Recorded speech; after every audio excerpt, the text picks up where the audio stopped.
mokolo wa liboso mokolo wa mibale mokolo wa misato letombo evide zamba makambo ya minene yesu oyo zamba oyo zamba makambo ya kokamwa yesu oyo akamusanga ye zambe ya Efrata yesu oyo zamba liase bitumba nanga ye napesi na yo kozanga libala napesi na yo kozanga mosala napesi na yo. Plus loin les lots, tous en basali en Zambie, tous en bas serviteurs de Dieu, des servantes de Dieu. Oyo wapi bazomo na loboko na Nzambete simplement parce que bakoma na beta pour oyo. Afuta ka loyer église, aida ka ministère ya pasteur na ye, achaka bofa na ye et puis du coup ya banga su Nzambete, akosala nyoso sala bibonga na sunga église, ngana mona Nzambe Nzambe fa kansila. Non. Donc ceux qui m'ont accepté car Jésus-Christ comme Seigneur Sauveur abandi loba, ngana accepté Jésus, la Bible dit il n'y a plus de condamnation. Parce qu'il y a une maladie héréditaire, mais les chrétiens d'aujourd'hui, ils préfèrent faire des sacrifices sans pour autant obéir à la parole de Dieu. Au moment où ils sont gênés, ils sont prêts à gêner, prêts à gêner, prêts à côté de la magie, prêts à gêner, prêts à causer prêts à gêner, prêts à causer bassi à batou. Mais ces personnes-là, ils sont sacrifices à la gêne des prières à l'offrande. Mais tout le monde a dit que comme prophète a tel bon, les chrétiens balingo kabate, les chrétiens balingo pe sambongote. Balinga pe ko aider batuti ngasi ko batu bachangaka aya bando sala be mission bozo pesa ba prophète ba mbongo bazo ko escroquer bino prophète azo bonde la pona batu pesa ba mbongo écoutez les offrandes la dîme les sacrifices c'est là est biblique. Alors quand quelqu'un se réveille un bon matin a check caméra za na bezo batu batala ebi ba chrétien ba kabakate abandi be mission ja ba prophète bazo senga ba offrande ba dîme bazo escroquer batu c'est la pauvreté parce que pasteur ba route yo sala ngote c'est la pauvreté je vous dis c'est la pauvreté on a quoi vendre la maman nako vendre la mutu mission te na critiquer le yazo sala soki ka eloko aneke hors la parole de Dieu nako critiquer ngoti na suka soki eloko atei wana kaka ndenge totala ya bazo bisa que sodomie ils en ba verset clair te nako ya ko démontrer que ils en ba verset clair la mort s'est infiltrée à cause des excuses merci la mort s'est infiltrée à cause des repentances des excuses. Mais dans Nzambo balanaki prédication avec beaucoup d'attention, ils ont compris ce que les pasteurs allaient transmettre dans le peuple de Dieu. Voilà, donc ça c'est des calaconques. Capage télévision, merci na ba onyo so bazolanda biso, merci na ba église pe ba na Nzambe nyonso, on va prêter attention na capage télévision, ba pasteur, ba apôtre, ba prophète, ba to nyonso vraiment bazo préférer capage télévision Nzambe ya pambola bino na lobi o komona chaîne et comme na chaîne chrétienne. Tu éviter au comment le roi Kazarema, na éviter ce papa au contredire nga, mais on dirait ba inviter nyonso bazo kende kaka na lo sambo nga mo ezo sala nga bien et puis nous mona ba commentaire capage Nzamba pambola yo otika ka espace pour na basali na Nzambe en tout cas et aux ala vraiment bien merci na ba o nyonso bazo benga merci tozo évoluer vraiment bien merci Nzamba bazo sala biso grâce.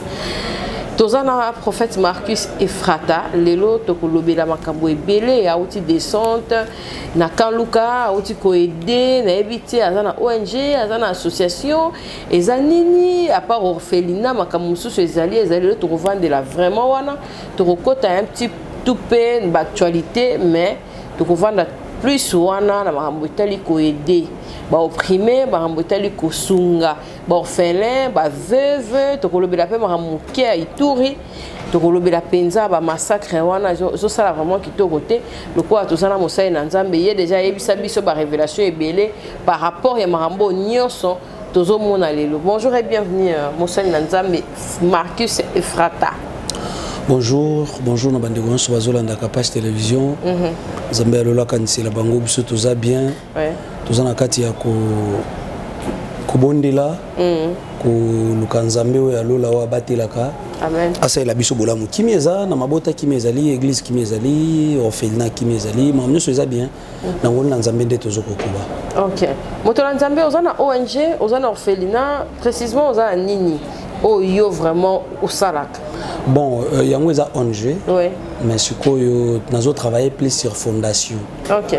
Voilà, fondation Marcus Efrata. Yango eza na orphelinat na kati, bandeko déjà batala image ba moni comment est-ce que orphelinat zo ko évoluer.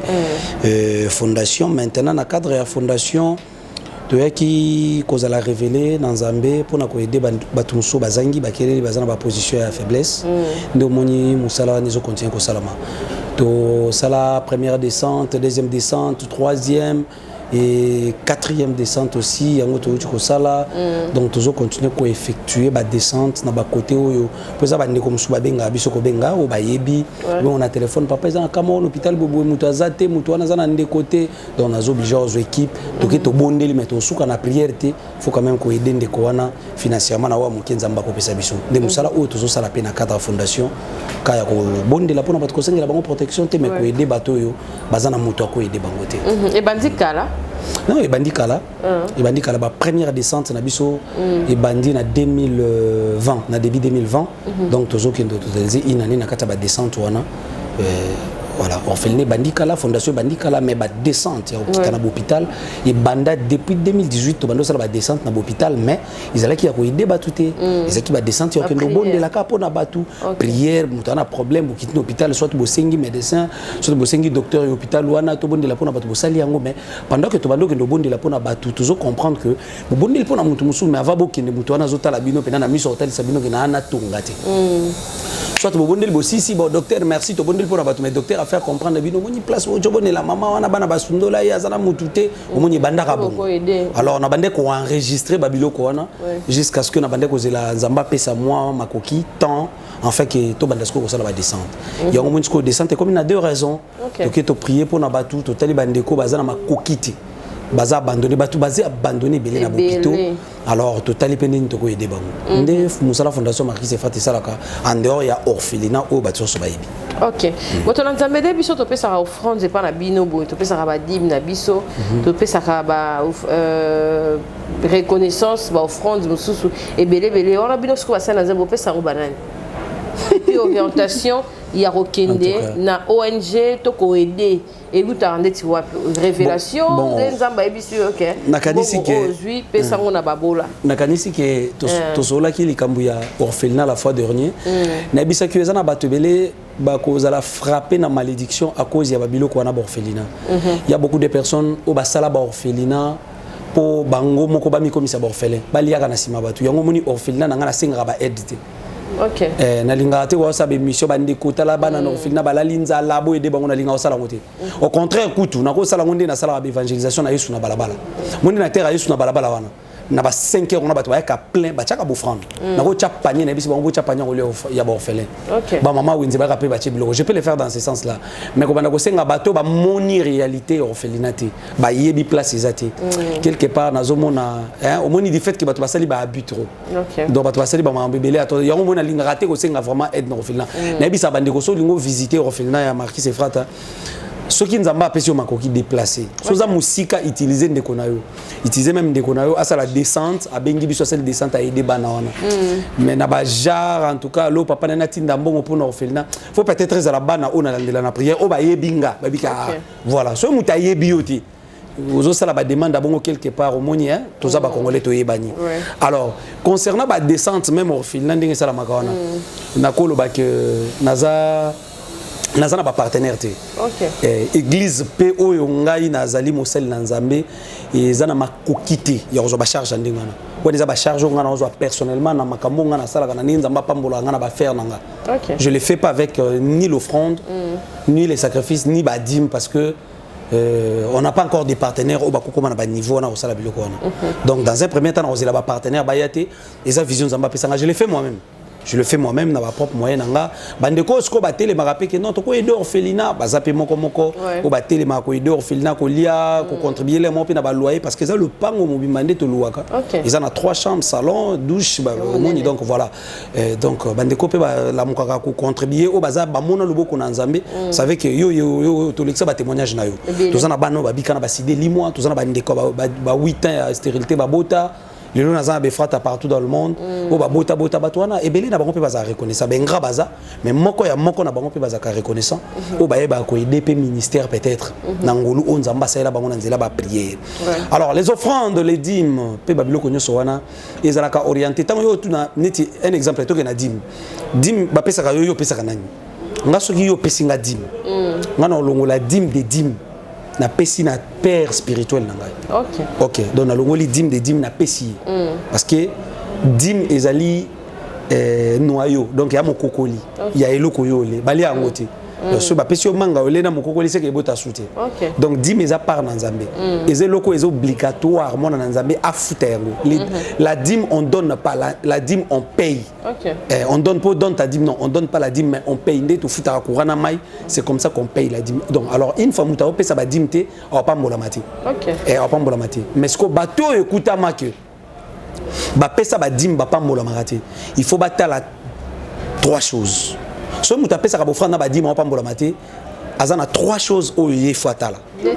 Il y a les bosso. Il faut attendre la source de mon naï. Toi, tu as faire. Toi, tu as musala moko boazo pe ça dit moi pas pour la maté. Il faut attendre la source de musala wana. Parce que nous avons des personnes aujourd'hui oyo bazal okola ba David. David quand il a commis l'erreur, il y a aucun de cause moi si yairi ko bomairi ko cha moi si on anda ko ne ko botani mwana. Ata senga ki pardon mais nzamba ebisa qui est l'enfant. Oya ko botama. Na moi si ya bateau yo c'est l'impudicité à vivre été. Donc quelque chose où yé nanzila mabe nzamba tika angote. Alors ezana bateau belé ba pesa ka ba dîme ba pambola marati simplement parce que batika la na mutu na bango je paye la dîme na sunga ka église fona pambola ma non soki musala ozwa ki wana ezaki musala ko mana PDG.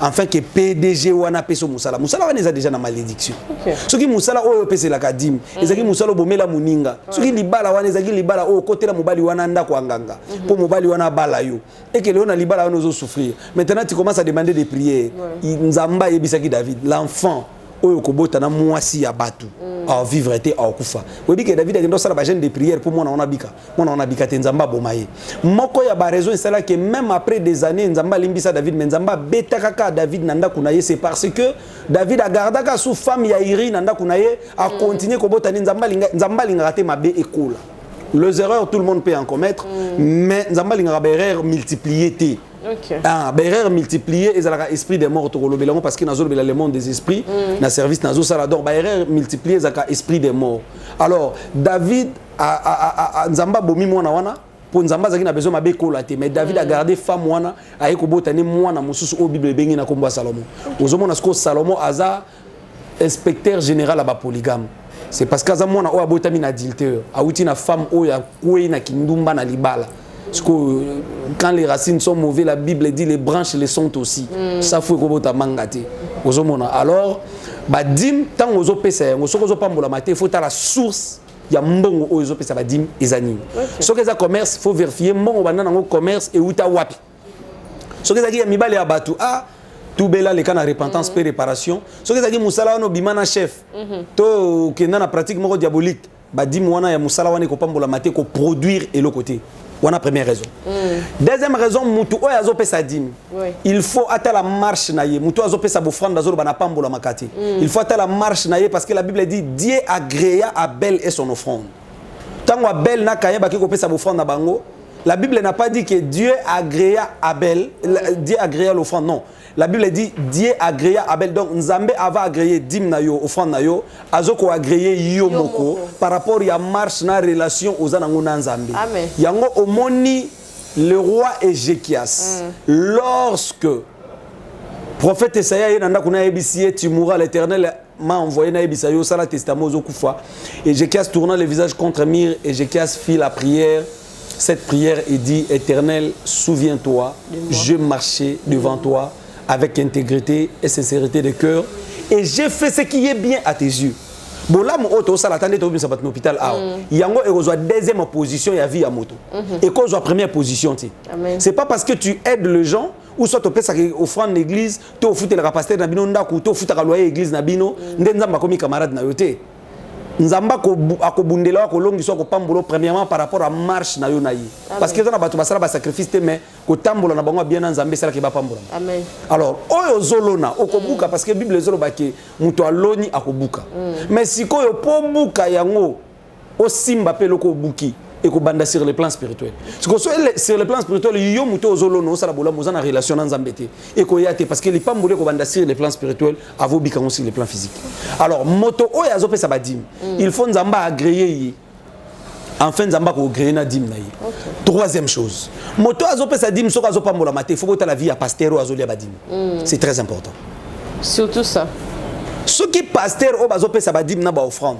Aza pasteur moko se rebelle en église moko panze église moko boy kota zalaka ya père spirituel na ye. Aza rebelle akenda fungola. Azo kena malédiction bato so ba soutenir église wana ba pambola mate. OK. Obi so to pesa nzambe te nzamba mona ka bongote. Nzamba agré ka moto yo. Aza liboso parce qu'il marche derrière les paroles de ses serviteurs. Alors si tu tombes na pasteur moko oyo peut-être aza na malédiction, soit aza na relation na nzambete, soit azo cultiste. Toi aza mutu ya kabala juif, ba ba la ta pembe pembe rouge rouge noir noir. Ba ba comme na ba code vestimentaire wana. Ce qui déjà kota ba biloko wana sokola ka bato mako. Donc aza déjà na mulili na yi. Yo mutu ke ko investir ba dim na yo kuno pambola mate. Pourquoi?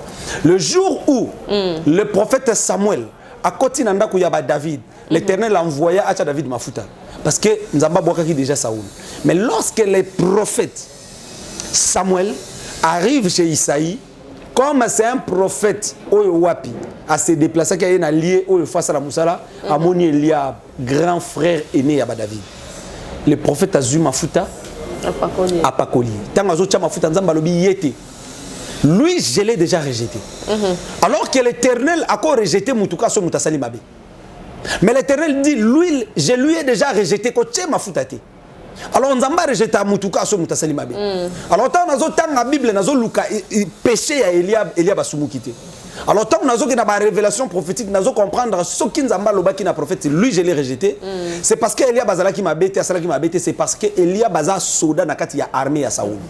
Du fait que Nzamba boaki Saoul, Nzamba boaki na armée à Saoul, donc Nzamba boaki Saoul armée à Saoul et kolonga. Te soki bache da Eliab mafuta, akokoko isa Goliath te po roi ou yazana nous patron naïe, chef naïe akoki Goliath te. OK. Dieu n'avait pas encore besoin ya bato ba travailler na Saoul na kati ya gouvernement wana yasika. Nde Nzamba lobi indirectement, lui je lui ai rejeté. Nzamba zol be Eliab te, mazol be la Saoul parce que souda Eliab baza souda na armée à Saoul. Alors une fois Nzamba boaki Saoul aboaki na armée naïe. Donc so Nzamba boaki pasteur aboaki na ba serviteur, aboaki na bato so ba ko investir na ministère wana ba pambola mate. OK. Donc ça moko pe ya basim.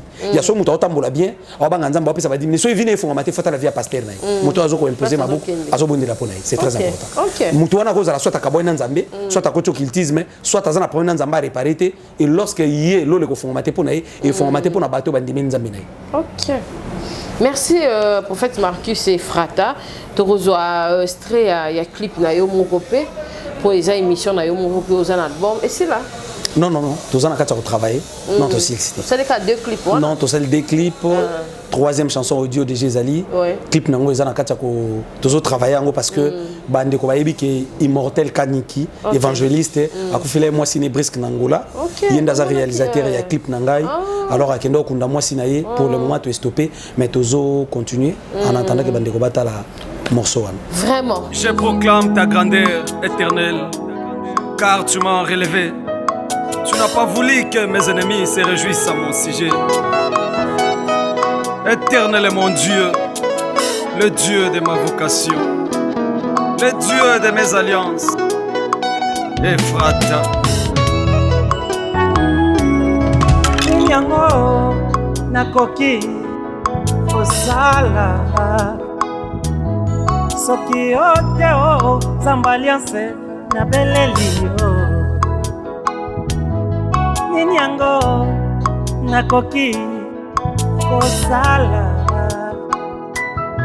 soki oteo Nzamba alliance na beleli yo Nzambo yo tungelanga na beleli yo Nzambo yo botelanga.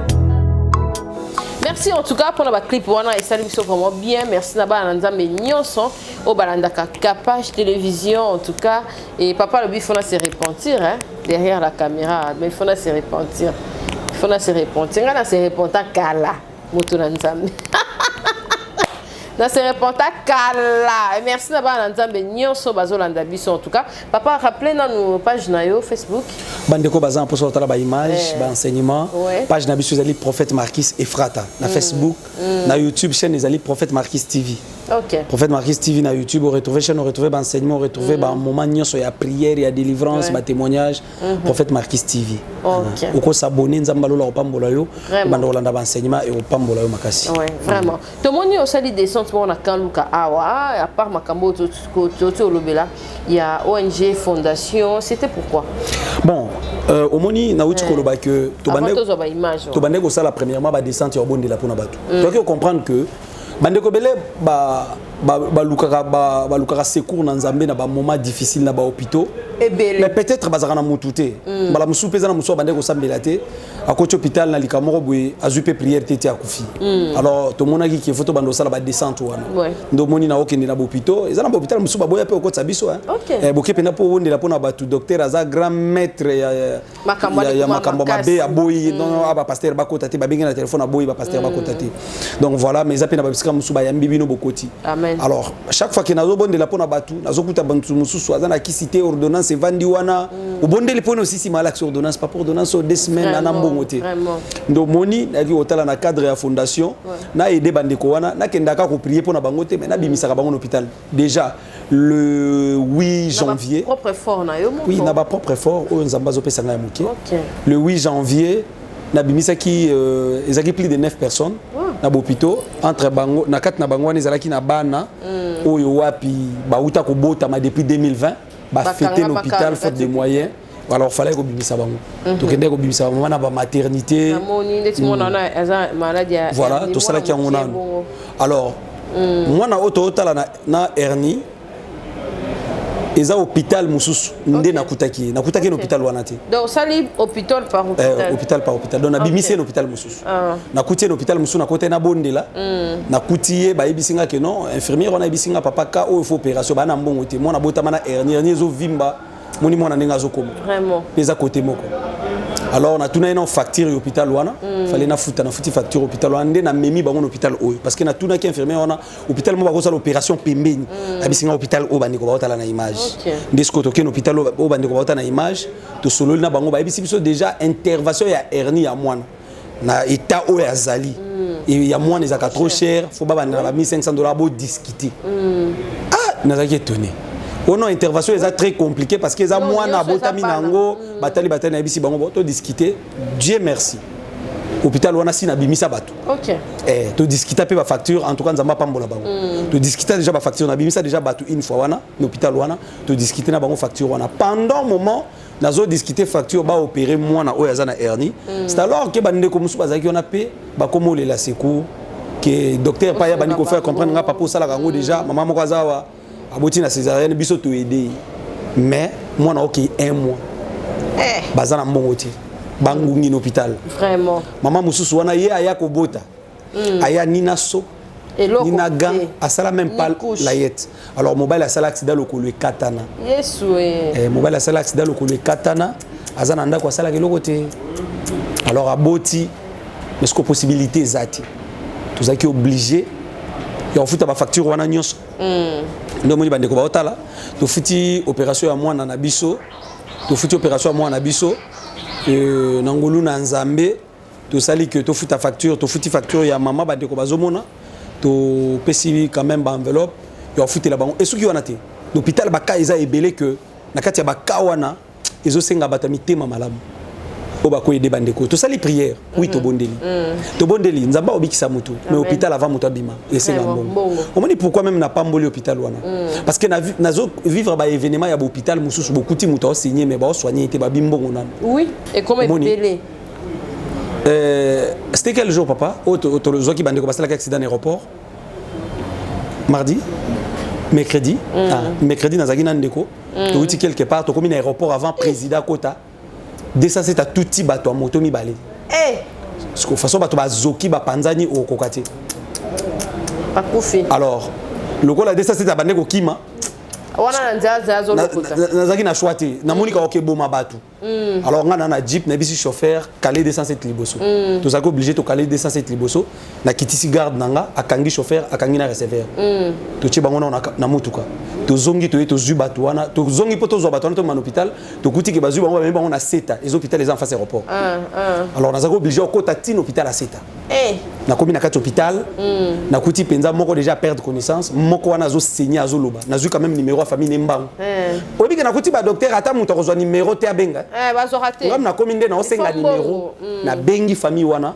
musu wana déjà perdre connaissance donc azo loba makambu déjà muto comme le quoi liboma azo ebate moi kozwa numéro à famille nezate sikoyo ba première soin ba opesa te ba komosi anga mbongo o te toko simba bango ndenge wana te fo mbongo nazako obligé opesa quelque chose na gina on a moni eko kate bazo insister ndé na bisi garde ali fouiller chauffeur wana na receveur parce que babando boyo opesa mbongo donc ba mona ngone tibaji garde à fouiller bango to quelque chose wana to pesi na pona ba première soin ndé to ketika bango na social ba benga patron na bango azo charge ya bandeko wana.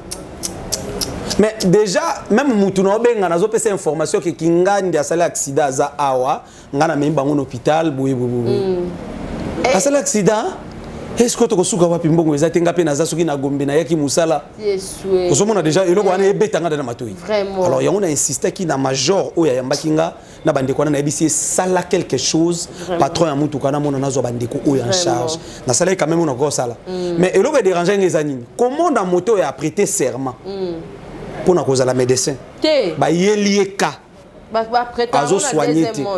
azo soigner te atiki moto a saigner kasi nakanisi nzamba ko sunga mboka na biso Congo biloko wana ko sila malembe tozo évoluer nzamba ko sunga mboka naza sur Zambé a ko sunga mboka za beveneme comme la biso alors na kati ya ba hôpitaux tozana ba kawana ebele tozana ba kawana ebele tozana ba kawana ebele ya bandeko oyo akangama na hôpital mususu si ba traiter abiki mais atikali wana voilà mais baka o eza très grave eza baka loko ya hernie hôpital na kutaki mwana wana mbonga ko opérer zate ba première soin ya ba fièvre nyonso abela bakisi ba pesa ba futa ta infranté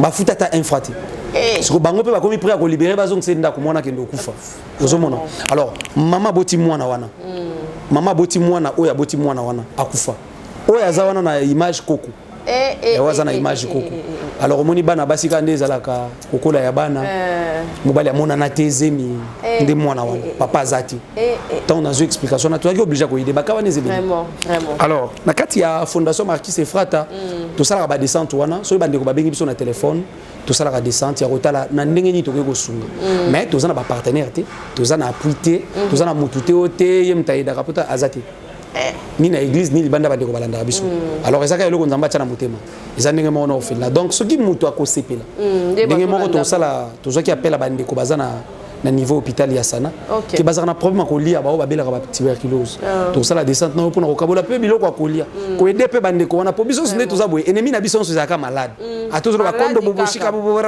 malade ezaka ennemi na biso ko zona bandenge nyoso atoza nani. Un jour, on s'est retrouvé dans la position de faiblesse. Un jour, on peut éviter de nous tirer na yo. Tu es d'accord, tu es raté. Retour ni ne connaît la biso. Nanya ko aider biso après. Non, toujours ko aider tout ça pour autant Luka. Batuana baya ko za la reconnaissance nzambe nda azomona. Alors tant que tu sala ba descente on a mususu inde ko mo ebeti na mutema descente tour oyo. Nazala. Soit na assister bino to na tindela bino saka loso. Bo aider bandeko wana. To ko aider bango. Mais to za na ba partenaire te na sala ngona ba propre fait nanga ko lanza mandenge nzambe asunga nga na mo moyen nanga mukeso na zuli pana ko kabola katikati ndamu na pesi orphelinat ndamu na ko aider bandeko mususu. Alors c'est comme ça que to za na kata ko aider bandeko bazana kata ba pasi la difficulté mais plus tous na kata ko kita ko sala ba descente ba prière ko bondela pona ba ndeko belé parce que na kata ba maladie ozomona wana ezana batu oyo eza maladie normalité ba bétier mundu ki akindoki des deux autres éléments des esprits mona mutu muso azobela malade eza normalement maladie ba opeseli ba kisité ba kisona ndezo bomai enfin ba bétaki mundu ki akindoki dans le monde des esprits ba kocha sida ba kocha miom ba kocha fibrome na nzoto mutu abando souffrir nango bando mela nango ba kisi et mena liwa yango mo tozo kende plus ko bondela pona bandeko pe ko aider bandeko bazangi amen. Moto nzambe totala nanu parce que to lobeli yango totala ntiko ba image nengo sala i descente yango et puis to zonga poto zo siko le monde des esprits o ezali thème o to lobela lelo to continuer nango en tout cas to zo ba image et puis to zonga ba onyo swani ko soutenir ba onyo swani ko apporter un plus na makambo au prophète Marquis Ephrata Azoloba bani ko contribuer pe na œuvre ya Nzambe bani ko sunga vraiment de tiwana et ça ko testament parce que la mini qui susu vraiment ça nga passer surtout pour na mwana wana tous on a des éléments wana et puis tous on a pour to continuer na émission na biso.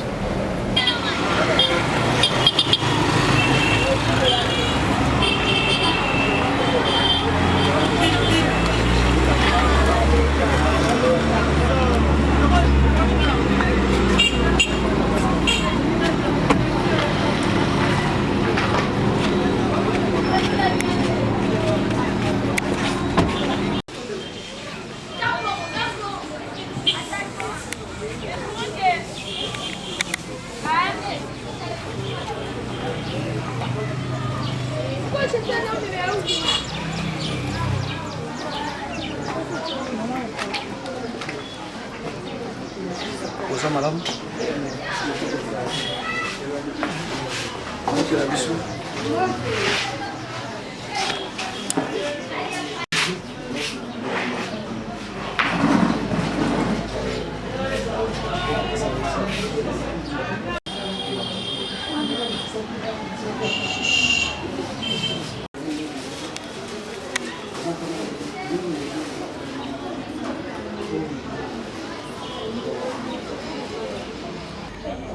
Papa, ça va? Ça va? Ça va? Vous allez bien? Hein? Ça va bien? Hein?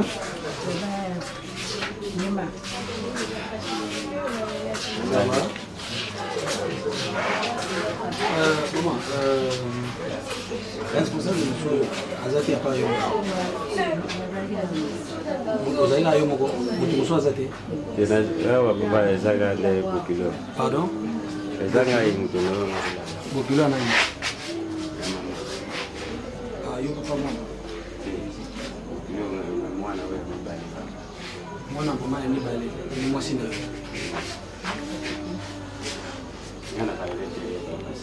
Vous en intéressez?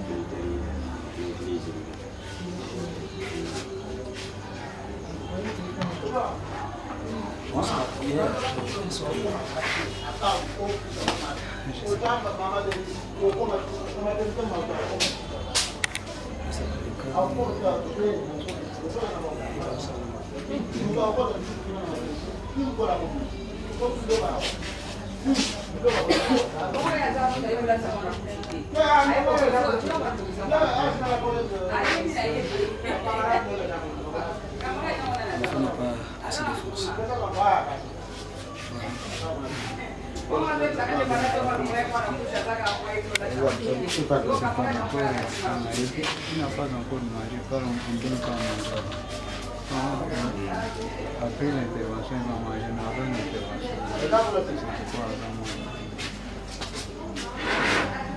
On a détaillé les paramètres vitaux et apprentis. Ok.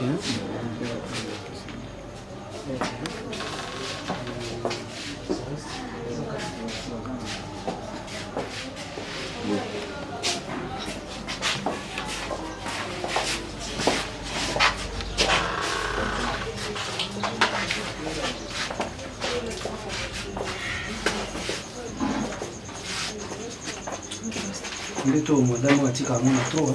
Ndio ndio anakuchite wewe ndio kuchite c'est pas normal. Prenez le soin du docteur. Oui, la femme ici a accouché par césarienne. Okay. Donc, ce qu'on appelle pas la voie haute. Donc, les maris ne travaillent pas, il n'a pas assez de moyens, mais nous avons quand même aidé. On l'a opéré, l'enfant est en vie, la maman aussi, mais son mari ne travaille pas, c'est pourquoi il traîne encore pour payer notre argent. Ok. Ça fait combien de jours? Ça fait déjà un mois. Un mois depuis qu'ils sont ici. Okay. D'accord, c'est peu. Donc on va voir ce qu'on peut faire le plus vite que possible. Un mois déjà à l'hôpital. D'accord, il n'y a pas de problème. Okay. Comment elle est? Comment? Moi, Daniel. Moi, Mbalia. Ah ok, merci beaucoup. Ça va? tout ça. OK.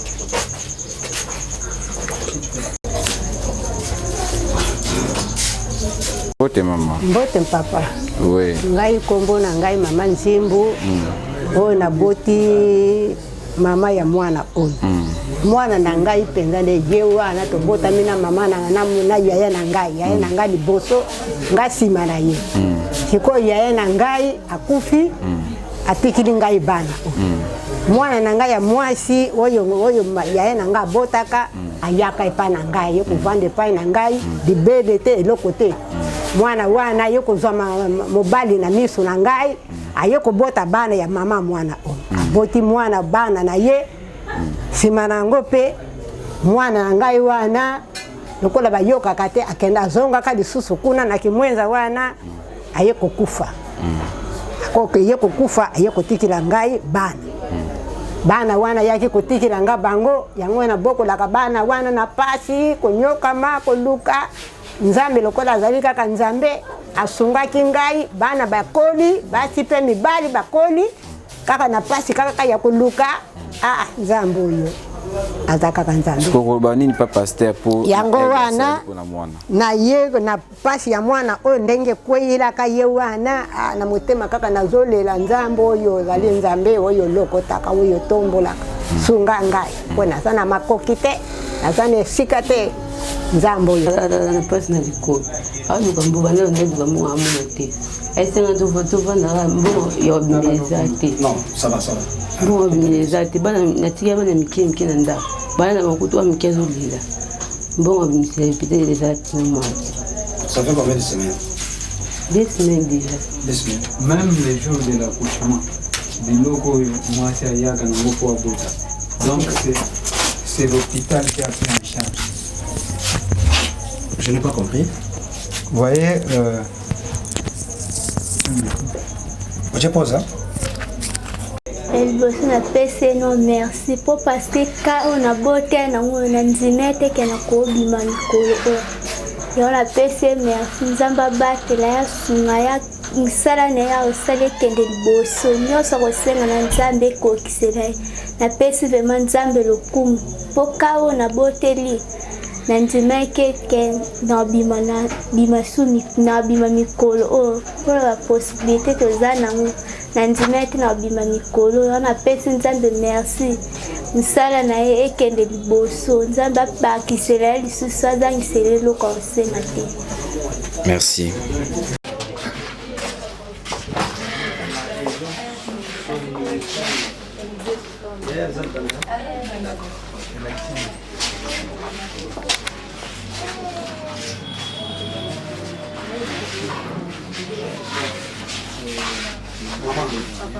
Bon, nous avons dit non. Nous sommes les pour l'enfant. Seigneur éternel, nous avons Zambé, Kamwa, Nabondi, Panayo, Kimé, la Talibota, Paul, nous sommes Salam, Aweza, Nangoli, Nayo, Liboté, Bimanakat, Nisiko, Batato, la Bola Munayo, au nom puissant de Jésus-Christ de Nazareth, la combo de Soumassia, Bola Munayo s'est manifesté, Yesuyo, Monissa, Moulile Longwa, au nom de Jésus-Christ de Nazareth. Amen. Amen. Bon, je crois que. Tout foutu, hein? Tout foutu, non? Hein? Tout foutu déjà.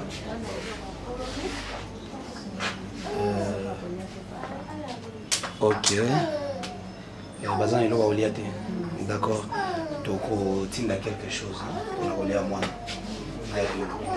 Toko tinda quelque chose. On a volé à la bino pendant moi aux hôpitaux. Aux hôpitaux.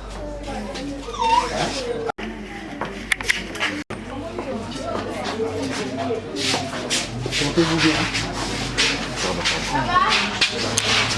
Vous avez une noix de sang, les noix de sang.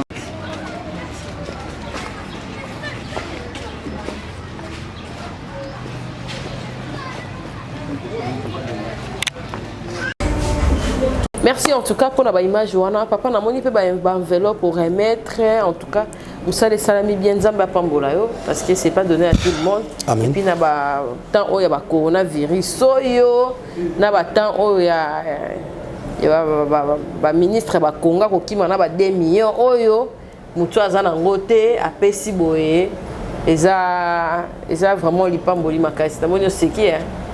Bon, et ça la rapasi, hein. Et ça la rapasi que Namboka o tozana na ba hôpital à Malongati. Ata lelo ndi ba olo ba vacciner batwa so ba conséquences à vacciner ne bandi. Na éviter so na nyako batwa en charge. Pour Covid apamba ba lelaki na cinquantenaire ba ne loka goliati. Ti chef de l'état sala qui descend. Entre tes na batwa bomba ba million na banda.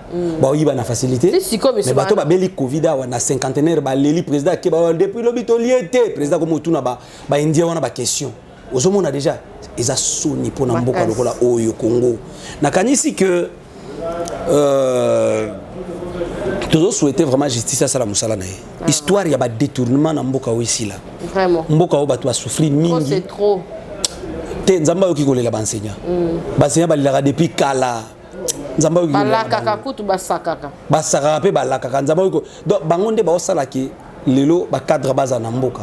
Bazo préparer aux alliés à venir ya Mboka na bana o bango bazo tangisa mais après baza non baza mal payé. Les locaux, namoni depuis l'époque de Matata, on avait ajouté quand même quelque chose de quoi enseignant. Et puis namoni basay la bango ba carte, ne basay la basuda. Bana carte, bakina quand même reçoit na mire, c'est quand même moi bien, bango zo mbongo na bango parce que bango comme ça ba détourner peu bango na bango enseignant. Ozo na ba province.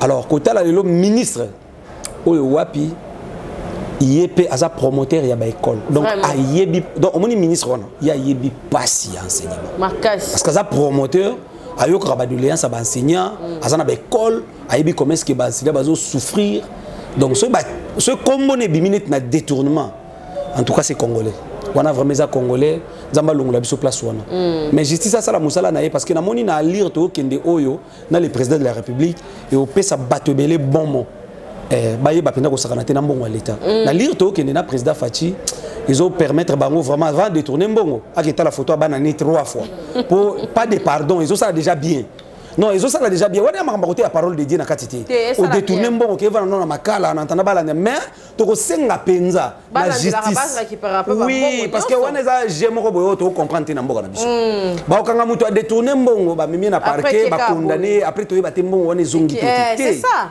Il faut tout le monde à détourner mbongo ba geler ba bien naïe premièrement ba bien naïe parce que na ba bien naïe ba ko récupérer mbongo à l'état ba teki biloko naïe ba remettre mbongo na compte ya l'état et sungi batu ezala ba histoire teke bakanga ki netika pona kotalisa en tout cas bakangaka après tout ebité mbongo wana zongi toté soit ezongi na ba poche à batu je crois que IGF na kati sala musala ba sala musala na bango toujours souhaiter bango ba travailler malamu IGF tomoni chef de l'état pesi bino confiance beau travailler ba piste belé à détournement na mboka oyo ezananu beau travailler makasi mboka oyo soto lobi et comme lokola Dubaï et kozwa nango 10 ans ti goudron côté partout maï courant biloko za ba biloko moko boye et ça n'a pas si bovandi boye kureki bovandi boye maï katani 2 jours ça bo pesa bat misusu entre tabiso nde toza botoko pesa maï na courant en Afrique mobimba Congo monaka oyo toko pesa maï na courant en Afrique parce que c'est la propre mboka na biso moko kurezo kenema ezokende eza pasi eza soni nakanisi ke na ndenge tozokende na chef de l'état na confiance que makambe ko changer amen yango mo tozokonte ko bondela pona gouvernement pe pona chef de l'état nakanisi ba ministre aturo bazoya déjà ba mona nde baninga ba okangama na ba braza nakanisi ke bango nzela ngola ba omekate po ba okangama bien donc nakanisi ke bango ba kozala quand même bato ba ko travailler na honnêteté ya ko ba ko sunga mboka to boité eza poste ba pesio eza na mbongo ebele sunga famille na yo sombo mapango na yo bongisa vie na yo mais qu'est-ce ya l'état ndeko chama bokoti c'est ça so lingi yo mbala moko yo comme milliardaire baba na ko yemba yo na ba musicien etalio donc nakanisi que justice ça la musala na ye vraiment et ko za malamu epesa quand même et puis ça quand même valeur na mboka oyo mbongo ya l'état tikala na compte na banque ya l'état et ça e banda penza ko sala musala pour na mboka et ko permettre biso peto témoigner bola mo nzambe na kata mboka au Congo parce que mboka oyo e ko changer mboko to kota to la nzambe mboko batebele bakinda baboya ko zonga ba kozonga c'est le boko na nzambe za likolo ya Congo nzambe ya pambola la République démocratique du Congo c'est notre pays amen le monde des esprits ezali thème o nzamba tini na ndako ya mama moko na ndako ya papa moko na libota moko bazola ndanga le monde des esprits message nzamba tindeli bino eza thème oyo tozobondela ponango voilà le monde des esprits ndé yango message o nzamba tindi pourquoi le monde des esprits alors non le monde des esprits c'est parce que la Bible nous dit dans Mokanda Ephésiens nous n'avons pas l'été de la chair et de le sang mais contre les esprits les dominations ozomona la Bible dit lit bitumba o tozana ngona sida moi apota pour la zolo bizana makila na nzoto te eza contre ba esprit alors dans le monde des esprits bako teka vie ya mutu aotangisa bana na ye bateki bana na ye alela bango te abundi atangisi bango bana wa 6 classe ba réussir te na vie vraiment dans le monde des esprits mutako gendo sala ba formation pour que l'obé comme moto mais après ba formation ba diplôme on a ba tangi yango mukolo azokufa na biographie na ye nde babandi ko tanga bozoka ba place moto atanga boleli mais moto atiki bana libanda dans le monde des esprits bako bloquer moto na niveau bako teka moto ndo moni thème oyo yaki parce que za na bato bazo souffrir na ba maladie oyo ezali lié dans le monde des esprits ils na bato bazo traverser ba situation ba ko bimana ngote parce que baza okangama dans le monde des esprits ndo moni to fongola ki enseignement ko tali sabana na nzambe ki okoza lo traverser le ba moment moko très difficile ba teka dans le monde des esprits vérifier makamomo na kana butu vérifier les routes que tu fais na ba rêve na yo vérifier makambo zo komelo oya comprendre que vie na yo est lié quelque part alors un enfant de Dieu pour prospérer sur le plan physique azana besoin kozala indépendance spirituellement il y a une mission d'habitude avec indépendance spirituelle. Donc il faut indépendance et côté na vie à mutu sur les plans spirituels. Et côté andeni papa. Indépendance spirituelle et côté soki mutu. Accepter Jésus-Christ comme Seigneur et Sauveur. Amen. Moto wana suki wana te. Akasali repentance ya mabe na yi. Après repentance asali réparation. OK. Après réparation moto abandi ko leka siko na ba service à délivrance. Donc ceux qui m'ont accepté ka Jésus-Christ comme Seigneur et Sauveur abandi loba on a accepté Jésus, la Bible dit il n'y a plus de condamnation. Parce qu'il y a une maladie héréditaire, les gens n'ont pas accepter Jésus, mais une maladie à famille. Accepter Jésus, mais comprendre que vie a mené échec, on dévie papa na bango kufa nango, bitumbe la ndé na libalo ndé landa tata mosi na bango, mais azamo na nzambe. Oui, parce que ba étape wana yebi angoti. Yazo quand il n'y a plus de condamnation, ça que soki baloba na famille na bino bino boko balate, on imeli yesu mbala moko yo bali. Non non non non non non. Il n'y a plus de condamnation, c'est un verset qui parle na péché na yo. Au moment bato longola bazemi, au salama be, mukolozo ko accepter Christ, personne n'a le droit ya ko condamner ko bisa yo yo ko sambela te, yo ko lukanzambe te, yo ndeko za wana au moment bato. Non, il n'y a plus de condamnation na moto ndimeli Yesu, azobika faveur, siko moto wana, faut bana na repentance. Amen. Réparation. Après le canal délivrance, ko délivrance eza besika o faut kuta na pe na mosale nzambe, o azo maîtriser comment ko mamutu o par rapport à makambu ya sala na vie na yena délivrance. Amen. Ce qui repentance, réparation et salamité. Moto ayeka en église mbamo bani ko belle la moto likolo na ye, de mon famille na bino abima, pauvreté ekebima te. Yango moni on prie beaucoup, ba via batebele zo fonga mate bazo bondi lebele. C'est parce que repentance, réparation, ce sont des choses au bana nzambe ba négliger. Plus loin les lots, tozana ba sali nzambe, tozana ba serviteurs de Dieu, des servantes de Dieu. Oyo wapi bazomona loboko na nzambe te simplement parce que bakoma na beta pour oyo afuta kaloya église aida ka ministère ya pasteur na ye achaka bofa na ye et puis du coup ya banga su nzambe te akosala nyoso osala bibonga na sunga église ngana mwana nzambe nzambe fa kansela non non non non non non non soko tali prière ya Ézéchias na uti kolobela awa avec Ézéchias a rappelé nzambe j'ai fait ce qui est bien à tes yeux première prière na yezala qui souviens-toi de moi je marchais devant toi avec intégrité et sincérité de cœur donc azana on a relation bien nzambe après présenter nzambe bola munaye oya sala batu ndé après nzamba zongisela ki 15 ans je crois maintenant pour motoyer ba cause l'indépendance spirituellement il faut aller kana 3 étapes oyo il faut premièrement accepter Jésus-Christ comme Seigneur et Sauveur aller qui na repentance sincère et à la repentance il y a ba excuse été Seigneur en tout cas yo ebiso na sala ki yango parce que muto ko edenga zala kité papa na biso akufa mama akufa yango moni na bande ko bana ba papa mikolo. La mort s'est infiltrée à cause des excuses. Merci. La mort s'est infiltrée à cause des repentances, des excuses. Zamba tuni Adam. Adam ozawapi, on a batama. Oh, ozobatama, on a bolumbu. Maintenant il y a biso za bolumbu. On a lembuma. Comment Adam lobi moi si opesa kinga. Zamba tuni Eve bolembuma. Eve lobi nzambe ngate les serpents. Nioka.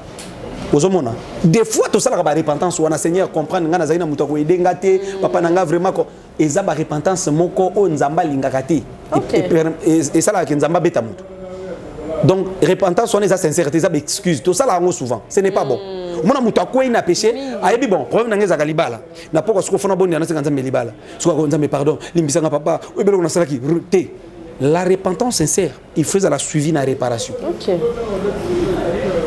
Yango moni David a zosa la repentance sincère après avoir koboma iri. Au moni vie à David ezalaka vie moko ya bien na linga kolobelango parce que efongolaka vie à délivrance, vie à repentance et réparation. Okay. Parce que ma bewana eleka mabe ya Saoul. Mais pourquoi nzamba botola Saoul bokonzi, David a botola été. Saoul a sala mabenim. Saoul nzamba tindie boma ba malécite.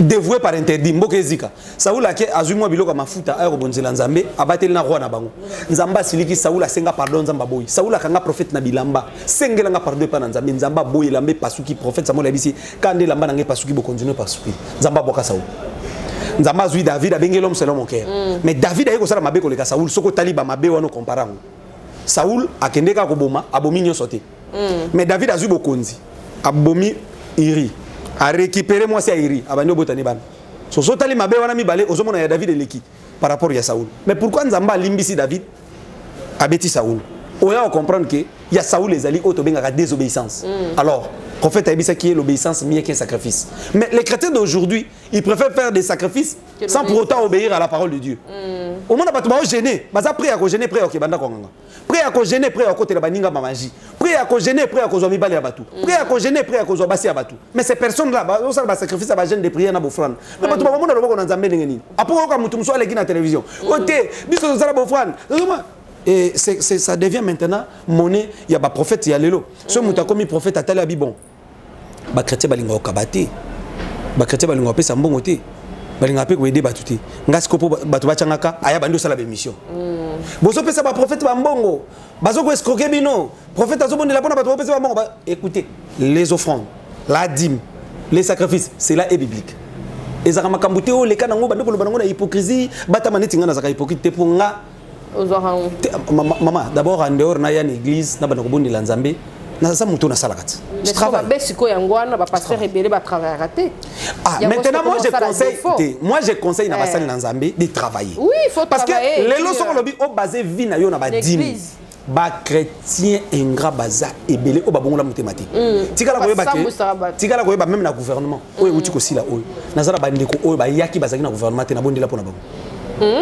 pour ne pas que na cité ba komo mais so na biso que lelo ba ya église te ondimati so na biso que na zo ba problème même de no aider batu boy na bengi na téléphone ya mbité ondimati ce que so zo vi na yo lobi o baza ngona mundimi po mundimi abanda ko futelo ndako alesa yo mais du coup on se ridiculiser du coup on s'est ridiculisé mais les offrandes la dîme ce qui mutaza net na l'église net ya ba pasteur ya muyoyo wana bon église est tellement munene que ata sengité bo offrande zo kota wana zo sunga pasteur oui mais ce qui pasteur azana besoin asala nzambe azala yango moni même na poto batebele balobara ba pasteur awa balingi kayu trop bazorata ngobonde la pona batute mais oui beaucoup de pasteurs bon au PC dimté au PC offrande poto siko mboko courir zo kat automatiquement so mbongo na yo sili mais les pasteurs va faire quoi so ka lobi asala ba CD ate kamate anaye na ba CD non ça c'est l'évangile on ne peut pas vendre l'évangile ce pasteur aloba comme un livre bato batanga livre on a pas bénéficié non azote que évangile ce pasteur a sengi dit non eza lo koso maintenant ce pauvre pasteur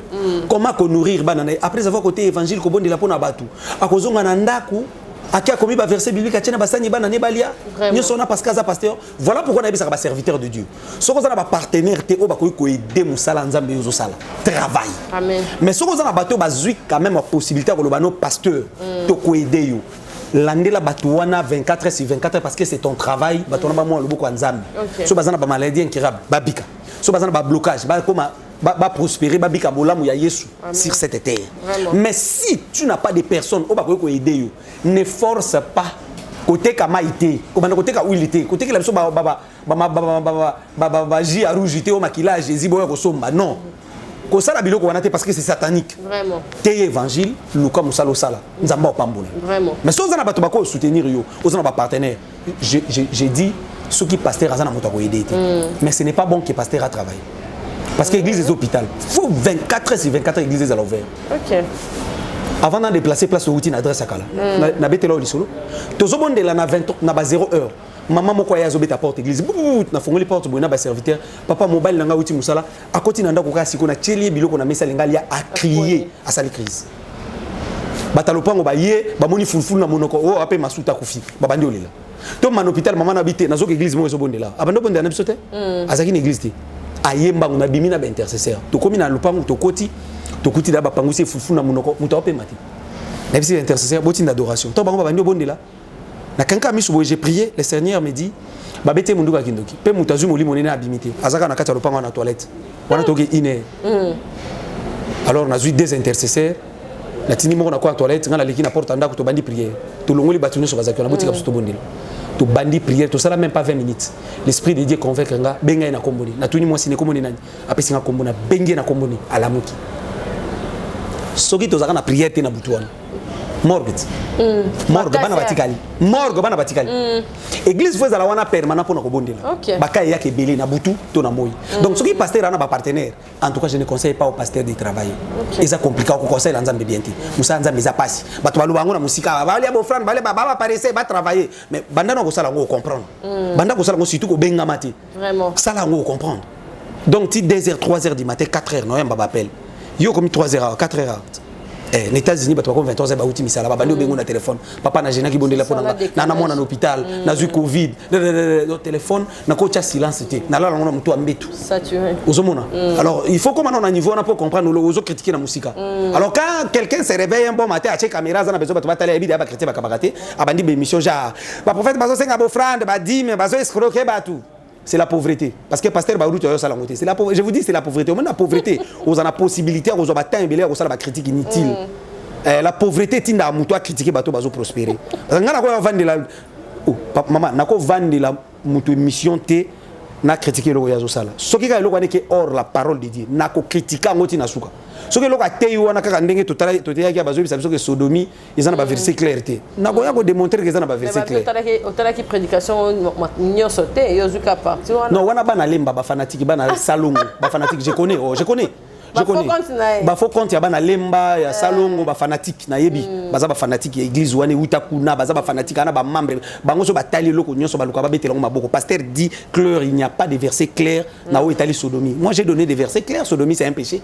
J'ai donné des versets clairs. Na yebi ba fanatique ba oloba bongo. Mais bana nzambo balana ki prédication avec beaucoup d'attention, ils ont compris ce que les pasteurs allaient transmettre au peuple de Dieu. Voilà. Donc ça c'est des calaconques. Il fallait quand même bazana connaissance la parole de Dieu ba vomir ango. Je remercie Dieu parce qu'il y a des personnes qui m'ont appelé pour me dire pasteur, tu étais droit dans la parole de Dieu. Nous avons compris ça c'était pas des choses où le pasteur a loba du haut de la chair. Il y a des personnes qui ont suivi et qui ont compris. Est-ce que j'aurai toujours le temps d'aller regarder l'intégralité de toute une émission que quelqu'un est en train de dire, il n'y a pas de versets clairs. Tout ce qu'on est en train de vivre sur cette terre, il y a des versets clairs. Voilà pourquoi la Bible dit, il n'y a pas de choses nouveau na à moi awa. Et le quoi c'est que la nyon so salama, o nyon so salama lilo, nyon so salama. Donc je crois pour muto bika indépendance spirituelle, il faut muto les kanaba repentance sincère, aller kanaba délivrance, à lukanzamba les kanaba réparation. A bika délivrance. Le monde des esprits. To comme une phase il y a service à délivrance. Bandeko bazana ba problème malade, nazo botate, nazo comprendre ba salinga déjà ba examen belé, na kati ba examen ba salinga nazo mona ke na botakati. Naza na problème moko eza lié na santé nanga. Na meli ba kisi y a pas de changement. Ezana batulelo bazobe la maladie mona na té, mutazobe la makili si la maladie mona na té. Ce sont des problèmes liés na spiritualité. Ça demande des prières. Mais yango esenga ka té pasteur aka imposer mutu maboko. Il faut aussi koyoka nzambe. Ezana batu mususu malade azobe la babwa ke lié té. Yé moko nda kende ko simba biloko batu. Donc azana problème na batu nde babomi. Il faut avouer. Voilà, faut aller kana ba repentance sincère après babondeli poni mawana nzambe kiti. OK. Batebele ba umel na ba problème spirituel, c'est parce que ebele na bango bana makamnamité mabalobate. Batebele bali ko lobate, bazana makamnamité mababomba bali ko lobate. C'est comme ça que moi ba mo loboko na Nzambe ezati. Yango moni nazo ko inviter batu na service ya le monde des esprits, to komi na sous-thème autour l'esprit de l'erreur. Nous avons 4 journées de prière cette semaine, thème nango ezali vaincre les malins, vaincre les diables.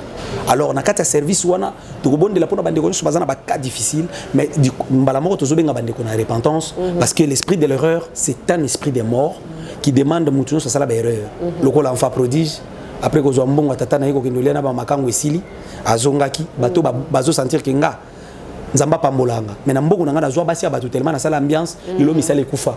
Mais n'appelez pas les pasteurs papa nana ba blocage bonde la pour ngano yebi sa pasteur papa na sala ba kindumba na zo ba sia ba tuto na zana mbongo lombongo isila nana ba blocage bonde la pour ngana n'est-ce que eloko ba chrétien ba ko lo batende yangwana vérité papa na obota te nana libala non il faut aussi dire pasteur na sala ki boye boye na kota banda ko ngana sala ba critage lelo nana libala na obota te miséricorde na nzambe singela ma na nzambe na sala nini pour na bika mais quand les chrétiens viennent devant des pasteurs ba ko bisoka na mukuse naza bloqué nana misat nana poto papa na zo amukanda te mais mbongo kendela poto ezali mbongo mbali ya bato omoni upanza libala muninga ushina mobali wana zo mbongo kenda poto vino kuna siku eza bloqué okoloba pete que non pasteur moi si oya edanga pona ya poto na koma na décevoir ye tant na zu mukanda na balukeli parce que bolingo ebele ezala bongo bato ebele babala parce que aza mwana ya kingandi awapesanga mokanda na bala ye enfin bolingo ezalaki te sikoyo ntango sikoyo ozwi mokanda olie po tiki ata bongo tiki esu na bana 4 okei sikoyo abandi kolela na nkombo na yo sikoyo vino ezosimba te sikoyo oza na besoin ya priere lokola oyo banda na repentance oza na priere oza na besoin komona loboko na nzambe nazoyebi biso ke na ne oyo ya 2021 ti tokóma na avril bato na lekisaki balekaki na repentance na moment Covid na novembre décembre baleka na repentance c'est réparation la majorité de ces personnes ba témoigner bola mwanza ouais la majorité de ces personnes ba témoigner bola mwanza même lobby moko ya kotala ngana otali jipa ye nango nande makambe funga même singa papa nzambe no aselinga bikamu oui parce que abando bondi la to makambe simba te menga na bisaki to ke na repentance koluka su ba démonter parce que ba démon monako baza na nguya te tato belela ka moto etumbaka. Mais qu'est-ce qui fait qu'après qu'on a des démons vieux au fond maté oui au cause de la démon on a déjà tombé bango bakei mais c'est pas famille na yo déjà bimi na nzoto na yo mais tu restes avec un problème lié na relation na yo na nzambe le jour mutazo kweya le même jour on a grâce na nzambe localisera moto le jour bakata Samson suki la Bible dit le même jour ses cheveux commençaient à se croître mokolo mota kweya na péché le même jour grâce na nzambe banda ko localiser et zonse na nzela ça reste maintenant na moto azonga na prière parce que la prière est une force donc moni Samson après ce qui kokatana un jour les Philistins ont commis l'erreur que j'ai toujours dit les deux erreurs des Philistins babimisi libanda basimisi kolona ndako Samson invoqua l'Éternel. La Bible dit Samson invoqua l'Éternel. Seigneur éternel mon Dieu, souviens-toi de moi, donne-moi cette fois-ci la force. Nzamba zong silaki makasi. Service à semaine otozo bonde na batunyo so na bungisa libala, na bungisa musala, na bungisa santé. Vi abana nange beba, nzamba zong silanga kimia. Nzamba zong silanga opportunité. Nazalo kwa Samson. Oui, peut-être yope oteka secret na yo. Ouais, okutana délire na vie na yo, batu moko boyo kanse ba camarade na yo. Bayeba ba secret no ba trahir yo. Mutu mo bo kanisa ka koyede yo, aya na vino a détruire vie na yo. Et que lozo tala koya ya mutu na vino na yo beba. Okoza lo kwa Samson. Olekisa ba délire na vino pesa bango confiance. Ba détruire vie na yo. Ce n'est pas tard. Ses cheveux commencent à se croître. Ceux qui bandaient déjà kobota.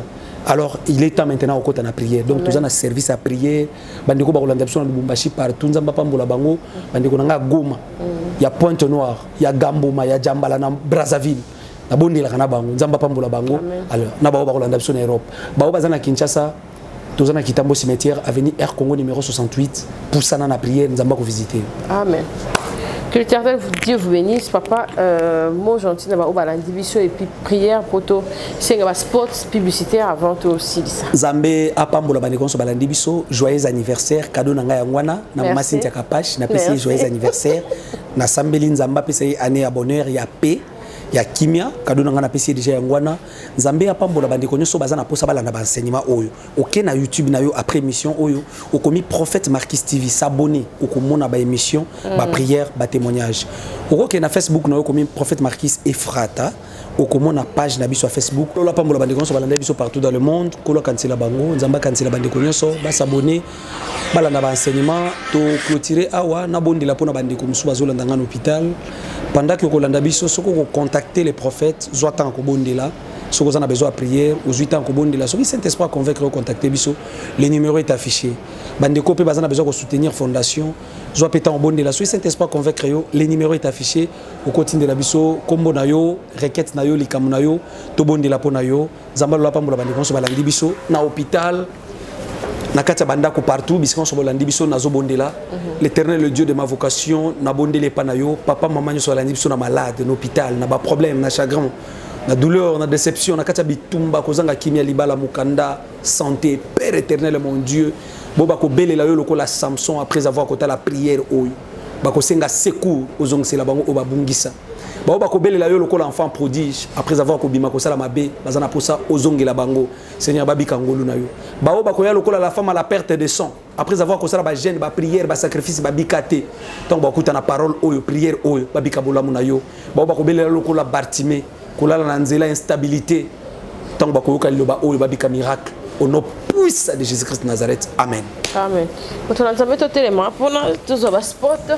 Merci à la grande équipe technique de Kapache Télévision. Merci à Oredez au Flat Hotel, notre partenaire Sifloge déjà, Azanon Paldi, Blanchi Kiboko, mais Azapé partenaire Nabiso en tout cas, Private Driver. Donc Papa Loko qui est de Belgique, Calamité, et même Ponda. Mali, papa aimé Ponda Mali, des salutations à toi, notre sponsor, so qui est la Belgique, kaka, obi Kapash, au Bengi Sport, na monsieur Zoleka. Papa aimé Ponda, zawana ba taxi, nyon sur l'X, na ya moins cher de ba prix abordable. Na Belgique, au Bengi, ba rotambu, ça partout, ces jours, na eux, à la bien en tout cas. Nzambe ya pambola ba onyo, soit en plus na Kapash télévision, que le Ternel Dieu vous bénisse et bénisse. Le pasteur, le prophète Marquis Efrata. Merci pour la gâteau. Vraiment. Aimé Ponda. Papa Aimé Ponda. Vraiment.